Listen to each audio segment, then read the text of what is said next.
great to speak to you. We've never officially interviewed you before, which is a huge surprise for me because of a gentleman with your career. We should have rectified that years ago.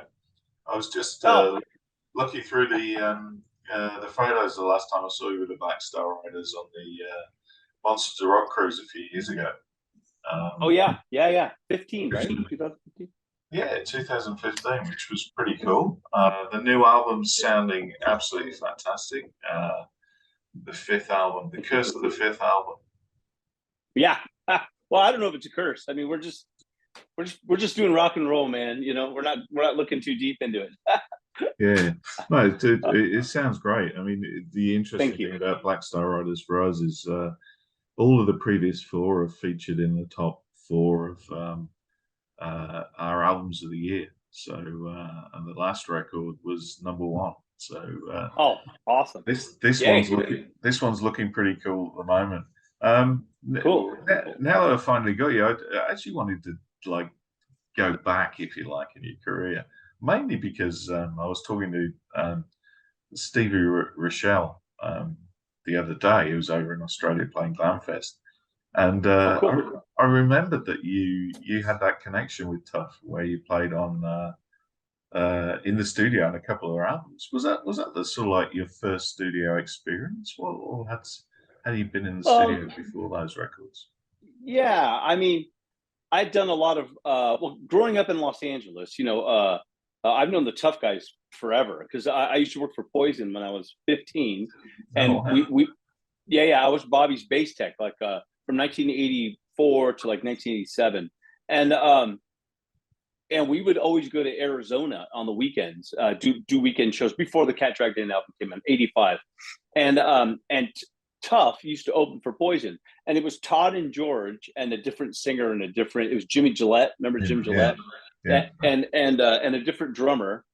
So I've known the Tough guy since I was 15 or 16, and then Stevie joined the band. I was 17, and I met Stevie about 17 or 18. So I've known the Tough guys forever. And then just being a kid from Hollywood, growing up in Hollywood, I would tech for everybody. I mean, I just wanted to be around the gigs or the gear or the Yeah. chicks or whatever. So I tech for Todd and George at one point, and I went out on a few tours with them on their What Goes Around Comes Around tour as well. And then so when Todd left the band um, in 91, 92, they just asked me if I would come and record on what were initially demos, Yeah. and so I played the bass on them, and then they eventually rotated into different records. And that was like right when I was doing just about to join Vince Neil's band, so I just joined Oh, Vince's band right about that time frame. But to answer your question, no, I had recorded, so I'd been around Hollywood a lot, and I recorded and they're just coming out now. I mean, in the past couple of years, like 20 different demo tapes for different bands. And I had done some session work, which I'm not allowed to talk about because I signed an NDA. But I played bass on a few, glam records, if you will, and that as a ghost player, So yeah, no, I had experience. I don't know why. I mean, I was never it never bothered me to be in the studio to record. I always just found it to be fun and like, oh, cool, man, So I just, yeah, I was yeah, I just was pretty quick in the studio as a kid and still am, I guess, to this day. so Kind of weird. you could have played on every great hair metal album of the era. I could We'll, have, ne- we'll but never know. yeah. Well, I played on a few not so great glam records, and a few metal records. Believe it or not, I was more of a metal bass player when I was a kid, and Yeah. but I could play every style. I mean, that was the one thing when I was a kid. My dad was a musician too, he was a bass player, so were my uncles and everybody. And when I picked up the bass, which was my first instrument, my dad was like, "That's cool that you can play the bass, but you need to learn how to play guitar to make you a better bass player." And so I didn't really want to learn how to play guitar, but I did just because my dad made me. And so from that, I I was able to just kind of get around and play with the pick. So Mm. and although I was a Steve Harris bass player, fingers, I was totally Yeah. into Geezer and Steve Harris. I could play with the pick, and cop the Nikki Six and the, all the other stuff. And so it was cool for recording. A lot of people required pick, and not a lot of bass players were I call it ambidextrous, fingers or pick. And I was fluent in both. So it helped me. And to this day, it's helped me. I mean, it's been really cool. I mean, I have a lot of really great bass player friends that are fingers only, man, traditional, man, and I'm like, yeah, bro, but there's some great stuff recorded with the pick. You know what I mean? So, yeah. So what was that? What was the initial fascination with the bass? Because we all know that the bass players are the most important members of the band. But what got you what got you interested in that particular instrument? Well, growing up in Los Angeles, in Hollywood, or West Hollywood, where I lived, it was like my whole neighborhood. And when I talk about my neighborhood, I mean La Brea to the Hollywood Hills, all the way down to Olympic or Wilshire, and all the way over into Beverly Hills. All of those, all in that encompassing area, were all musicians. And we're talking late 70s, early 80s. So like, Guns N' Roses, Red Hot Chili Peppers, LA Guns, Faster Pussy. I mean, all those bands were from that Warrant, all those bands from within that area. And so all of our friends, and I'm talking 12, 13, 14 years old, when, the formative years, when you're making those decisions, what you want to do into your teens, everyone was either, in my neighborhood, they were either joining gangs, selling drugs, or playing a musical instrument, and so everyone played guitar. And not a lot of people talk about this, but there was a junior high school in West LA, or in that area, called Bancroft Junior High School. Like Slash went there, and Tracy Guns and all these guitar players went to this junior high school. And I forgot the teacher's name, but he was the music teacher, and he taught everyone how to play classical guitar. And so we all took this classical guitar class at Bancroft Junior High School. Yeah. And so all of my friends played guitar. So we all play guitar, me included. So when we got to the age 14, when we started meeting girls and we wanted to put bands together, everyone played guitar. But I was the one that had a dad that played bass. So he had a bass. So I became the bass player by default. And then I started to realize, wait a minute, there's only one of me. And there's like 20 guitar players. So everyone wanted me to be in their band. So I think it was by happenstance initially. But then I really connected to the bass. I mean, I felt I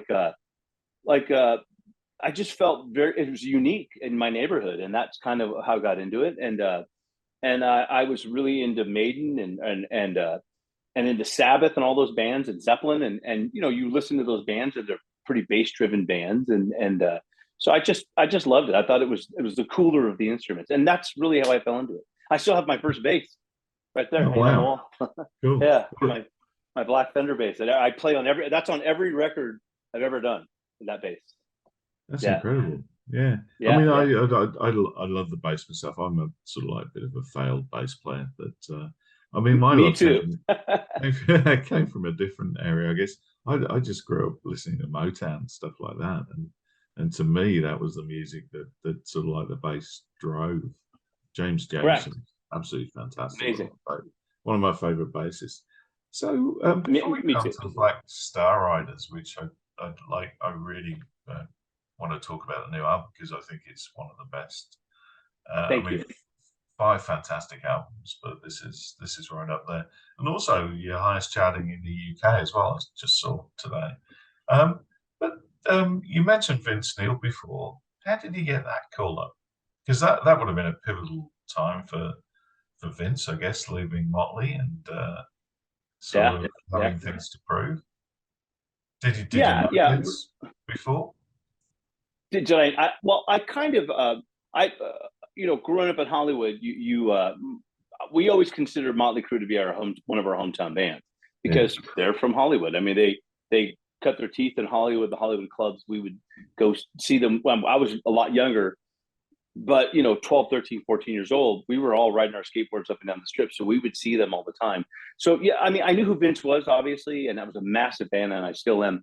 But just by chance, my singer in a band I was in, the club band, and a guy named Rick Monroe, who's a country artist now, he was friends with this guy, Gary Riddell. And Gary was Vince's brother-in-law through Charisse Neal, his ex-wife. So Gary and I became friends, and we would all hang out all the time. And I just ended up hanging out because Gary worked for Vince. Excuse me one second. No problem.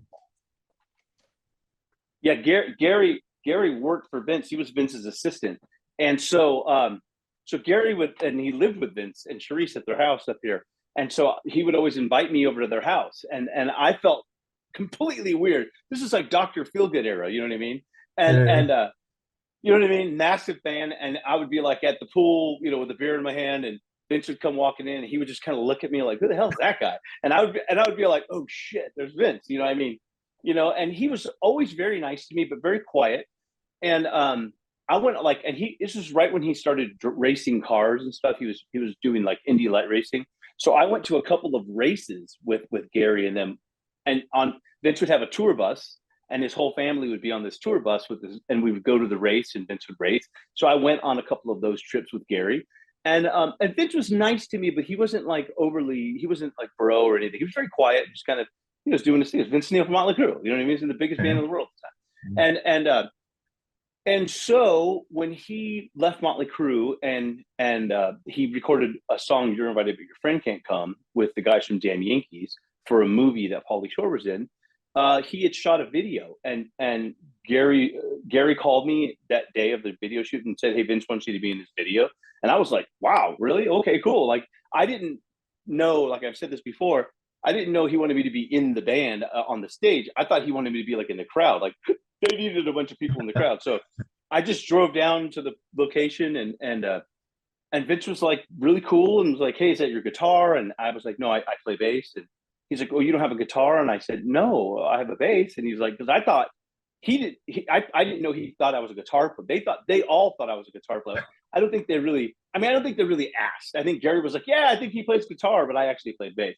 And so Vince was like, "Well, here's all these guitars," and I got a Les Paul guitar because I thought, again, I was going to be in the crowd, like, you know, like just dancing around. But I didn't know, you know. And before I knew it, I was, you know, learning the song to play on the stage in the video. And so that was my initial introduction into the band. Was I play on that first year night, "You Invited But Frank Can Come." I'm on stage right, camera left, and that's my first time ever playing with Vince, and I'm playing guitar, not bass. I could play guitar, like I told you. I learned to play guitar first, but I wasn't like a proficient guitar. I never played in a band. I never played in a guitar through an amp loud. You know what I mean? Like in my bedroom, I might have done it. You know what I mean? So my first introduction is dancing around on that stage for the "You're Invited Break Income" video. And then the next time I did it, I played on the MTV Movie Awards, which was Vince, Steve Stevens, and the whole band.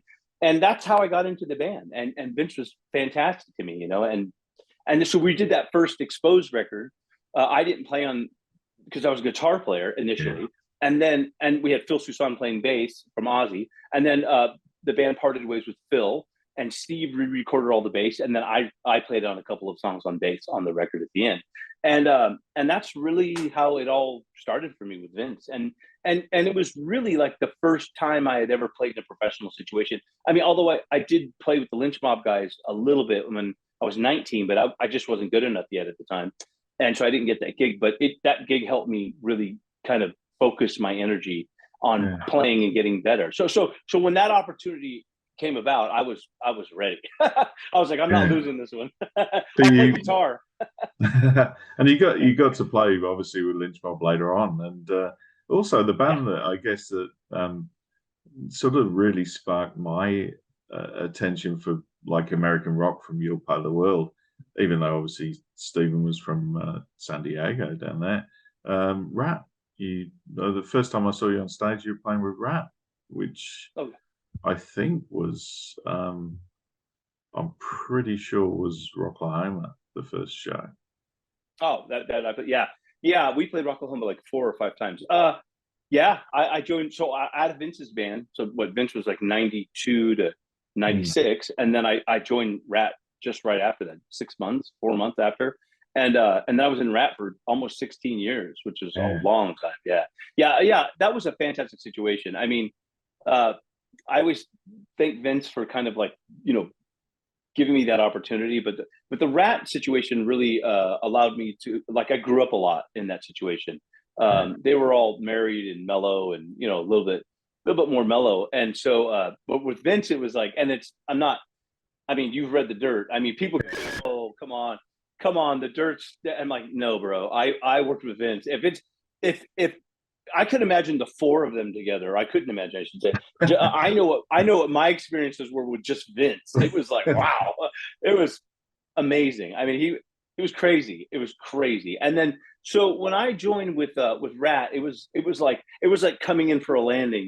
The wheels down. I was like, oof, I needed a break, and it was a fantastic time. It was a great time for me to grow as a person and as a musician, and just a really good bunch of dudes. And I mean, I had such a fantastic time in Rat. So the first couple of years were amazing, 96 to like 2000. We did 2 records in that time frame, and it was fun. We did a lot of touring, and it was fun. It was just, and then old relationships or old shit Yeah. came to the top, and things fell apart a little bit for a couple of years, and then Steven left, and then he came back, and then 96 I'm sorry 2006 through to 2012, it was great. I mean, yeah, I mean, it was tough because sometimes people just aren't, in my opinion, aren't meant to work together. Mm. And it's unfortunate because I love the Rat guys, and I talked to Steven, and I talked to Bob, and I talked to Carlos, and I wish those guys would, the original 4 guys with Juan and Warren and Steven and Bob, would get back together with Carlos and give the Rat fans, me included, one more ride, and Yeah. they ain't getting any younger, and but who knows? They're a very dysfunctional bunch. Together, We, collectively they are. Individually, they're all great. I don't know. yeah, we never know. It's like any relationship, though, isn't it? I mean, some things are only meant to last a certain amount of time, and even though the fans out there love the magic of what was created, the like it's once you know what the internal dynamics are like, you realize it's Yeah, a bit like the Skid Row thing for me. I mean, fans would love things to happen, but now look at those guys with Eric. It's yeah. taken. I toured with them all last year, Yeah, and half of the year before, and they're fantastic with Eric. Listen, I get on with both sides. I work with yeah, Sebastian. I've toured with I've toured with the Skid Row guys, and I get it. I get it. I mean, it's just different places, different times in their lives. You know what I mean? Yeah, absolutely. But you yeah. seem to be the one guy that everyone loves. I mean, I've Wow, I wouldn't never, go never, that far. never heard a bad word about you from anybody. Oh yeah, yeah. Well, you're talking to the wrong people. I mean, I serve a purpose. You know what I mean? I serve a purpose, and I'm a neat little toy to have in your pocket if you need me. Well, I mean, I take pride in what I do, and I hope that if I'm afforded an opportunity to work with somebody, that I show up and give it my best. You know what I mean? And Yeah. show up, hit the ground running. So I mean, one of my favorite albums, I must admit, like in probably in the last 20 years, was Saints of the Underground, which you oh yeah, also yeah, yeah, were in as well. That was cool. What happened yeah. with that project? It was quite literally that, a project, and Yeah. yeah, just relationships. It's everyone. Janie and Carrie were fantastic, but and I, God bless Janie. We love Janie, but I think that had a very short shelf life. The Mm. personality is just, I'll leave it at Yeah. Okay. that. Let's leave it at that. Now let's get on to Black Star Riders, which interestingly one of my dad's favorite bands, who I introduced him to the band as well. He's Oh wow, cool. in later life he's got into to hard rock music, which is cool Cool. for a guy that age. But and the worst thing about it is he's been to see you more times than I have. Oh, So wow, cool. so it's not That's fair. cool. But this album, I mean, Wrong Side of Paradise, you're putting out albums consistently, absolutely fantastic music. This one's got a bit of a different flavor to it, and I guess obviously one of the things that's changed is that Scott stepped away to the Thin Lizzy, although he will be appearing on the UK tour. Correct. Yeah. Yeah. Exactly that. Scott, and I told him through the pandemic, he's like, yeah, I think I'm gonna step down. I go, dude, we're in a pandemic. Don't don't make any rash decisions. But the truth and reality is that for a while Scott's wanted to focus on Lizzie, and we support Scott. He's our brother. Although he may not physically be with us all the time, he's still a part of the band spiritually, emotionally. I mean, he's our bro, man. We support him in everything he does. And so when he had told us, and he'd been telling us for a while, that he was getting ready to, just wants to focus on Lizzie, and he loves Black Star Writers, and obviously he's doing these shows with us to celebrate our 10th anniversary. But it's just time for him to move on, and we totally understand. It's not a jail sentence to be in the band. We understand. It's hard work to get a band with guys in their mid-50s, a new rock and roll band, to be out there introducing new music, and it's a labor of love, and we're all very connected, and Damon, Jimmy, Christian, Chad, Saliga, Ricky, Scott, we're all connected. We're all family. We all love each other. Everyone's a part of the positive momentum that we all try to create for this thing. But when Scott left, it absolutely changed the dynamic. It changed the riffs he would bring in, the song ideas he would have, and people would always say, "Oh man, your band really sounds like Lizzie." And I'm like, "Well, yeah, Scott Gorham's in the band." I mean, he co-wrote a lot of those Lizzie songs that we love. Boys Are Back in Town, Cowboy Song, Hollywood. I mean, all these songs Scott co-wrote on. So his style of play was very much the Lizzie style of play. You guys kind of sound like the Lizzie. I'm like, well, Scott Gorham on guitar. I mean, that's just the way the dude plays, And so yeah, we definitely. It's not that we miss it. It's just that it's not there anymore. Ricky has always been the dominant songwriter in the band since day one, and Damon and him co-wrote together with Scott, and then I came into the fold, and I lent some riffs that made the records, and then Damon left and Christian came in. Same thing. He either wrote whole songs or co-wrote with Ricky. Ricky always writes all the lyrics, and Scott would always have his say in it. And now it's just, this record is predominantly Ricky and Christian. And although we all worked it up together and it's our thing, it's just, we definitely miss that part of Scott. But it doesn't mean that we weren't capable of writing another great record for us. And it's just, again, it's not like it's a conscious effort. I've been in situations where we've got to write a single, we've got to write a hit, we need to write more like this band. And I've been like, wow, that's so not what let's just write a fucking song. Who cares if it's good or bad? If it's, if we like it, who cares? That's what the band's about, And that's really what Black Star Writers is. It's a band that writes songs that captures the moment. And I've said this 100 times, I really believe that every record that we've done is capturing like a snapshot of what we are going through in that point in life of the world. It's just a little snapshot of what this band is going through, and that this new record is exactly that. The songs were written just at the beginning of the pandemic, during the pandemic, and recorded at the end of the pandemic, and so it's captured like in this little snapshot of what we were going through at the time. And I love that. For me, I go back and listen to records I've done throughout my career, and you can go all the way back into the 80s. And I just smile and go, oh yeah, I can relive what I was doing. The girlfriend I was with, the apartment I lived in, my empty stomach, the rent that was due or past due. You know what I mean? And just struggling musician. And then you go through your career. I remember that record. My kid was born 2 weeks after that. You know what I mean? And you brought up Saints of the Underground. I was in the middle of an argument with the band trying to get the record deal done when my second daughter was being born. I was at the hospital with my wife, she's going in labor, and they're like, "We got to talk," and I'm like, "I'm having a kid." You know what I mean? So there really are just little snapshots of your life, and what you were going through at the time. For me, anyways. And so with Black Star Writers and Wrong Side of Paradise, I think that's very much what we were going through at the time. We record our records live, or we try to, with every producer that we're with, and get in a room, bang out the song 3 or 4 times, 5, 6 times, record it, fix what we need to fix, and move on. Don't overthink it. And that's what I think is really special about the Black Star Writer records, is that they're really a band having a jam. and you capture that energy. And I think it's reflective in the tracks. I've done so many records the old school way, or I should say the mid 80s way, where you record the drums and then you record the bass and then you do the guitar. It's real stale to me. I never was a big fan of that style of recording. The Lynch Mob records that we did, Sound Mountain Sessions and Sun Red Sun, were also just live, jamming in a room. And it's just cool because you really feel the energy. It comes off.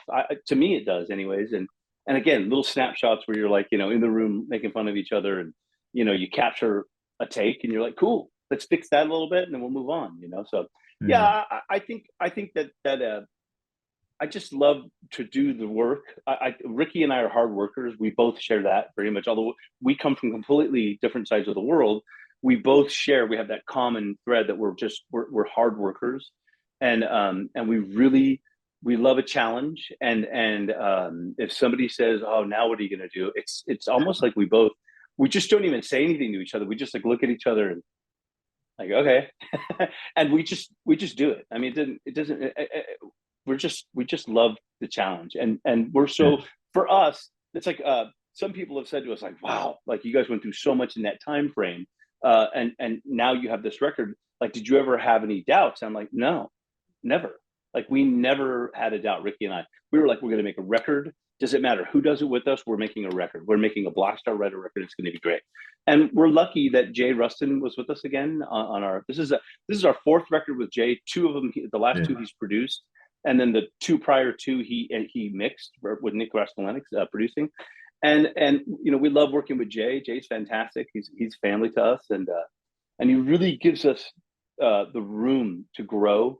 And he challenges us. He isn't just a button pusher. I mean, there's a lot of producers that can be that, and he challenges us. He really pushes us, and yeah, he did a great job on Another State of Grace, and I think he's probably topped it on here as well.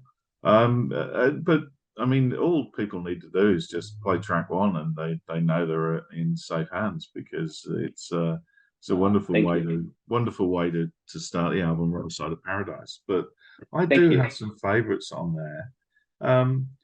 Me too. There are some interesting ones on there as well. I mean, obviously the title track for me is driven by that bass line. It's very, very much sort of in the mold of, let's say, what we expect from Black Star Riders and Lizzie and stuff like that. But I mean, one of my firm favorites is Hustle. I don't know why. It's a bit different. It's got a good groove to it. It just opens up with that bang, bang. It's a great song. I would love to sit here and tell you, oh, it means this, it means that. That's a Ricky Warren question. He never ceases to amaze us lyrically. He always, excuse me one second. He just shows up with these ideas, and in fairness, we usually don't really hear the lyrics until the song's pretty close. The way that our process has been is Ricky will have, he'll be writing. He'll say, hey, I'm writing. If anybody wants to send any ideas in, please send them to me. So we'll bombard them with our riffs or song ideas, and you won't hear anything for a few months, and you'll think, all right, well, that fell on deaf ears. But no, he takes everyone's everything, which I love about him. He's so inclusive with everyone's ideas. He's just a sponge, and he'll have 50 ideas going in his head, tossing 50 different plates in there, and he'll go, oh, that riff's cool. Come here, I'm using Robbie's riff. Or he took a riff of mine. I sent him on the bass, just kind of like, hey, check this out. It's kind of ska punk, dude, ska punk. And he took it, slowed it down, and it became Dancing with the Wrong Girl, that song on our And I'm like, that's your riff. That's my riff. He slowed it down, and that's my riff. And he's just really creative. And when you have somebody who is that creative and can put lyrics to it, that I mean, it's taken me, and I listen to our records periodically, and I'm still going back to like Killer Instinct, going, oh, okay, I get what you're saying there. It's just so interesting, his lyrical content, and it's just amazing. He's a really great guy to work with. So Yeah, Hustle is one of those, yeah, those songs that you're like, I know in a year I'm gonna go, oh, yeah, Yeah, and whenever I've spoken to him as well, very very funny man as well. yeah, great So guy. he's funny. Catch yourself on, I guess, is one that Yeah, he would have probably introduced you to that phrase. yeah, I had no idea. Again, and when I first heard it, I was like, catch yourself on, I was like, I'm not even gonna ask. I'm gonna wait till I see him because I was gonna text him and go, what does that mean? I mean, I can't tell you how many times some of the band guys we past and present will text each other and go, what does that mean? Like bikini, Heavy Fire, the song Heavy Fire, a bleach blonde beauty doing that bikini Adel thing. And everyone was like, what does that mean? And you know, Bikini Atoll is the obvious thing They where they blew tested up the yeah, they test site for the new. And I explained it to him like she's the bomb. You know, yeah. bleach blonde beauty doing that bikini Adel thing. She's the bomb, right? And okay, you know what I mean? So it's these little metaphoric things that he does lyrically that are very visual. And if you are on for the ride, he'll take you deep because Yeah. he isn't your basic. And I've worked with him, you know, no slag on anybody.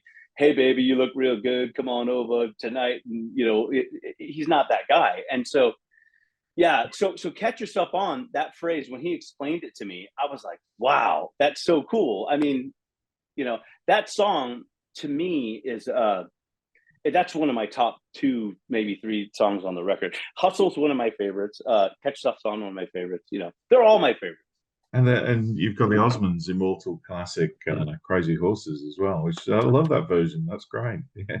Thank you Um, so much. Yeah. so 10 years you celebrated, I think, sometime in December. The tour of the UK coming up. Are you planning to take things around the rest of the world? Well, that's always the plan. We'll Open see to what comes our offers. way. So that's Absolutely. Absolutely. all I've got to do is persuade an Australian promoter to get you down here, and Yeah. we'll Yeah. follow up from that. We need to come to Australia. We need to come to Australia. Yeah, because of course, last time I saw Ricky and Scott was Thin Lizzy when they were last over, and Marco was playing as well. Yeah. So, Was that yeah, Kiss and Motley Crue, right? that's the one. Yeah, so it was a big night. I was lucky enough to get to catch up with Scott at the hotel. I don't know if he got bored with me, but I asked him about a million Thin Lizzy questions. So Me too. that's No, cool. he is down. He's down. I sit on the bus and I'm like, okay, let me ask you a question. He's like, all right, bud, sit down. So I mean, he's always for me, anyways. He's always like, anything you want to know. Yeah. I ask. Yeah, yeah, No, he was absolutely. fantastic. We've got a Yeah, he's a radio great guy. show. We're going to be playing stuff from the new album, Oh, cool. but there's a couple of questions that we just slip into the radio show as well that we ask everyone the first time we speak to them. So the first Sure. one is, and I'm really going to be really interested to answer this one. If you could have been a fly on the wall for the creation of any great album from any point in the history of rock and roll, what would you love to have seen being made in the studio? See that magic happening. Wow. For me, probably. I don't know, man. That's a tough one. You can change next time you speak. Yeah, I would say any Pink Floyd session. I would love to have been around Dark Side of the Moon, like that era, just to see, just to experience that creative